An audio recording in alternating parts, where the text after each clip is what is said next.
Hey everyone, I am currently going to do a K-drama recommendation of King the Land, and it is a new Korean drama on Netflix with Yoona from Girls' Generation or SNSD, as well as Junho from 2PM. So correct me if my grammar's or my pronunciation is not quite correct.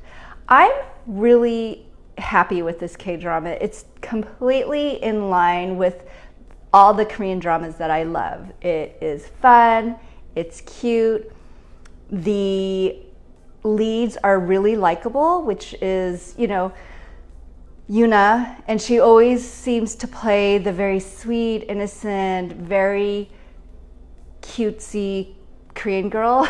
And then Junho, I have seen him in other Korean dramas, and I do like him. He is definitely one of the better actors out there. He seems to do a lot of Korean dramas where he has more of a wealthy vibe. So maybe his vibe is more wealthy. He has a very good presence. So I guess that's kind of the reason why he is always kind of playing the king or the rich guy. So you also see in this K-drama 3 girls. So one of them is a duty-free manager. She is working for King Conglomerate. Then you've got Yoona, who is working as a hotel employee. She also works for King Conglomerate. And then you've got a flight attendant, and she works for King Airlines. So all 3 women are very cute, very personable, really A+ customer service, which I think is always that smile that Junho's character doesn't like. But they all have that very kind of perky, really fun, cute K-drama personality, and I really like them. They are very sweet, very endearing, and not sugary, saccharine sweet. I like them all, and they're very good friends. And initially what you see them is doing a lot of Korean clubbing, and that is in their 20s, kind of like right out of school. They go really hard at the Korean clubs. They do cute little dance skits, which makes sense because Yoona was part of a very popular Korean K-pop group, Girls' Generation. So I like their interactions together. And I especially like, I really like the flight attendant. She just reminds me of my first job, which was as a flight attendant, but I worked for a United States Airlines, and she works for a Korean airline. And just going backwards in time, I think Pan Am was kind of what you strive for when it comes to that type of flight attendant lifestyle. So I think Asian airlines are still kind of more Pan Am, whereas US is just a free-for-all now. Also, with this K-drama, you find that Junho's character, the lead guy, he has a really cute sidekick, and he saved his, Boy Friday sidekick from a really awful office experience. So he was being abused by some higher ups, and so Junho's character was able to save him from just a really mean experience that was very corporate. They were making him just do all these menial tasks. It didn't mean anything. They just wanted to make fun of him, just be mean. They were just bullying him at work, which is never an okay thing. It's never good. I just don't understand why people do that. It's not okay. And also, I think US laws are just much more strict. I think supervisors, different people still try to get away with certain behaviors in the work environment, but that's never okay. So anyways, back to this K-drama, he was very helpful. Then you have the antagonist, which is Junho's older half-sister. Pure evil in this K-drama. She's just mean, manipulative. She is just a very rancid, negative person. I'm guessing she holds bitter feelings towards the father, who's like, the big CEO guy. I'm guessing they liken him probably to like the Samsung guy, who's like super, super powerful. But anyways, this guy, this lady, she's just mean. She's mean. I don't even know if I've ever really seen her in other K-dramas. She's probably secondary characters or supporting cast, but she's so mean. Her character in The Youth was also mean. But we do get to go into fun dynamics with Junho's character and Yuna's character. So the first initial interaction is when total misunderstanding, which is pretty much a lot of K-dramas. So Yuna's character thinks that Junho's character gave her a really inappropriate, vulgar note because she works at the hotel. So she thought that he was trying to have her do some other unseemly things in the hotel with him. But she got it all wrong. It was a different guy in a different elite t-shirt, because I guess like he wanted this t-shirt that's only 3 in the entire country of Korea, and he wanted to buy it all. Not to give it away to other people. He just wanted to have the only version of this exclusive t-shirt. But this other guy had it, and he made it a really uncomfortable situation for Yuna and Junho. And so there was a big misunderstanding. And so actually Junho's character flies off to Europe, taking with him his assistant, and they just kind of do this very extravagant lifestyle in Europe, driving fancy cars, getting bespoke tailoring suits done for them. So all in all, like, he's living the lifestyle in wherever he goes, just because he's a very wealthy individual, not from his own means, but just from family wealth. And Yuna, of course, her character is actually pretty fun in that she went to get her associate's degree. So she didn't go to a 4-year college, which I guess is, there's a difference. And one of the hotel staff keeps pointing out that she only has her associate's degree and she didn't go to a 4-year college. And so it's just this big thing that this other hotel jealous employee is always pointing out. But Yuna, just because she's so studied in her hotel guidebooks and handbooks, that she has done very, very well. Hey, Taylor. So I'm talking about King the Land. And then so Junho actually comes back from Europe because I think he really wants to do something with his family. And so he is back from Europe, totally antagonizing his older half-sister, not because he's doing anything, he's just existing and he wants to get into the hotel business. And so he runs back into Yuna, and Yuna remembers him, but she remembers him incorrectly. She remembers him as the guy who made an inappropriate suggestion, but it wasn't him, it was some other guy. And so now she has this big misunderstanding. She doubles down, actually, and then finally when she realizes, oh, it's the new director in the hotel, she's very embarrassed, she's very repentant, and so they do get off to a better footing. So for the first few episodes, they're kind of getting to know each other. Of course, there's all the usual fun K-drama situations that happen in this Korean drama.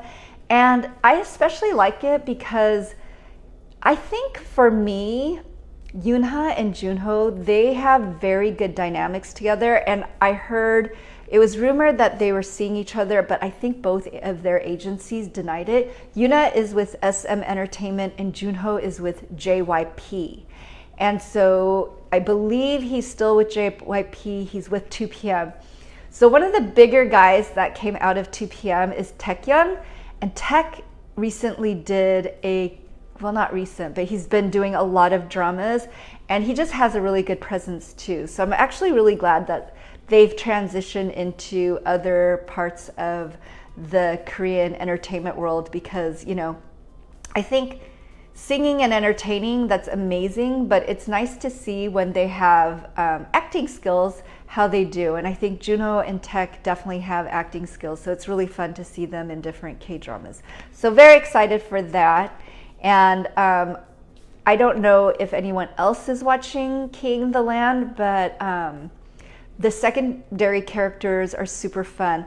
I especially I like the flight attendant and her dynamic with the other guy, male flight attendant. I kind of want to see where that romance is going. But during the first couple of episodes, Yoonha and Junho's character, they went to Jeju-do. So Jeju Island is kind of like the honeymoon island of Korea. It's beautiful. It's very honeymoon-like. There's a lot of beaches. They're very good seafood. They have the Jeju-do divers, which is the female divers, and they would dive for abalone. They have Mount Halla, and I actually went to Jeju-do the last time I was in Korea. I climbed Mount Hallasan, and I had the abalone. I stayed at a Airbnb, kind of like a youth hostel, kind of like it wasn't a bed and breakfast, but they did serve me food. It was just a very cute place, and I loved my time in Jeju-do. It was a very short amount of time, but some of my friends are going back to Korea, and they're gonna go to Seoul and maybe some other cities. If I can figure out my vacation plans and travel plans and my travel budget, I would love to go back to Korea. I'd really like to do some podcasts or some live events in the Korean area, because I heard like to do podcasts and stuff, it's really easy there because a lot of people are doing that. So you're not really, I don't want to say making a spectacle, you're not really drawing attention to yourself if you're broadcasting because so many other people are doing it. And if possible, if I go to Korea, I would love to go to other cities. So back in elementary school, I did go to Busan, but this was so long ago, and just the area has completely changed. I still have some family members there, but I don't keep in touch with them. I know my eldest aunt does, but I don't know if I would want to burden my family members to come meet with me, because I think you have to, like, I don't think you have to, but I think it's routine or customary to provide gifts. I don't know anybody, I don't really know them. I haven't seen them in decades, so it might be awkward. But I would love to go to Busan, would love to go to Jeju-do again. I would like to go to the Olympic city of Sokcho. No, that's Russian. Oh, I forgot the Korean one. But I would love to go to there. There's just a lot of different places to go in Korea, and I heard it's so much fun to go to the countryside. I'm over age to go anywhere Korean clubbing. They have like certain criteria, and I know that with certain clubs I would not be, I don't know if allowed in. I wouldn't be their usual crowd, and I know that the little red rope thing, it's very strict, and I don't want to be like waiting in line, go up to the front and then not make it inside to the club. That's really awkward. So I'd rather go to the countryside, eat a lot of good food, look at some of the areas, maybe take in some local sites. I would love to take a cooking class, like maybe in one of the smaller countrysides, but I don't know. My Korean is terrible. I have very poor pronunciation. My comprehension is just okay. It's not that good. But yeah, so watching King the Land, not to give away any spoilers, but they do go on this amazing trip to Thailand. And I kind of feel like Thailand, I don't know, the Ministry of Travel or for Thailand, they gave them the red carpet because the hotels are beautiful. All of the location shots in Thailand for King the Land has been amazing. So I just really have been enjoying King the Land, the K-drama. I'm kind of thinking it's not the most dynamic, sophisticated K-drama. It just has a lot of beautiful scenery. It has some wonderful characters. They're just very likable characters, except for the mean half-sister. And I'm sure towards the end of this K-drama, they're going to explain why she's so bitter and mean, and maybe she'll like redeem herself and find, that she has a heart somewhere in her Grinch body. I don't know. But the actress actually plays it so well that I really don't like her character. It's so believable as detestable. She's just a very unlikable character.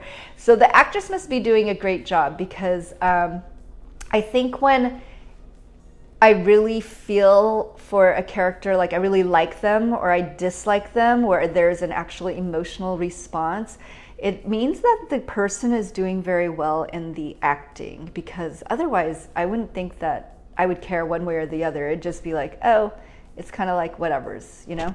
So yeah, I'm really enjoying King the Land. I think that the leads, they've really come up. Like, I would say Girls' Generation and 2PM, they've been in the business of K-pop, and I heard they're coming out with a new album.